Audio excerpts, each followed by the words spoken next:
Alors voilà le dispositif. Donc on voit ici, pour l'instant il est immobile. On voit ici la spire rectangulaire en rouge, les lignes de champ magnétiques en bleu dirigées du haut vers le bas créées par l'aimant en U que vous voyez là. Ok. Ensuite, on a le dispositif collecteur-balai ici. Donc la pièce cylindrique rouge et noire en rotation, c'est le collecteur.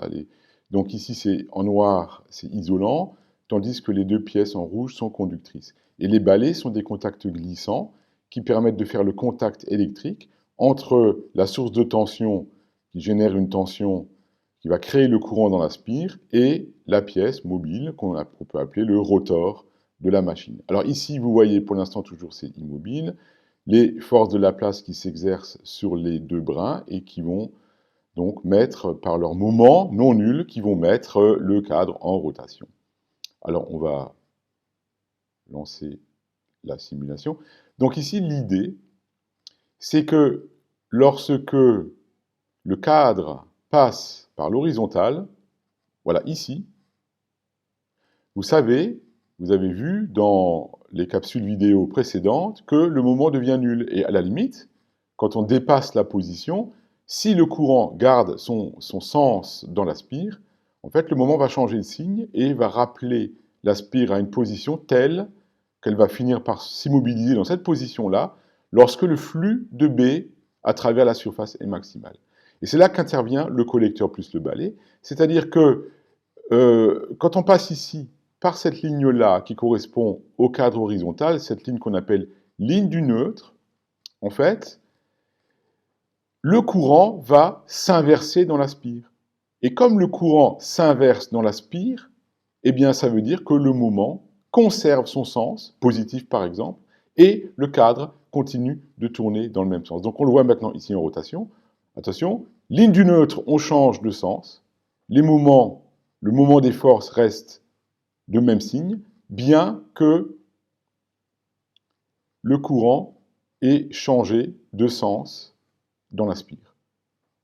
Alors c'est un dispositif extrêmement ingénieux, donc qui est en fait le principe de fonctionnement du moteur à courant continu, qui suppose l'inversion du sens de circulation du courant lorsqu'on passe par la position du cadre pour laquelle son flux est maximum, qui serait une position d'équilibre stable s'il n'y avait pas cette inversion. Voilà, donc ici on peut un peu augmenter la vitesse. Et là vous voyez que ce principe est en œuvre.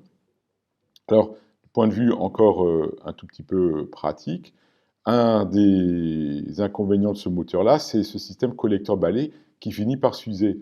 À un moment donné, les contacts peuvent devenir éventuellement défaillants.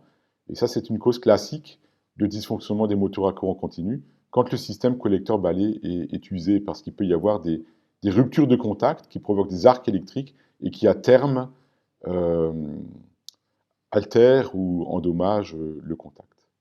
Alors, on peut faire une pause. Alors, on peut aussi, évidemment, montrer très aisément que si on change la polarité de la source, c'est clair que, en fait, le moteur tourne en sens contraire. Donc, c'est un moteur qui peut tourner dans les deux sens de rotation.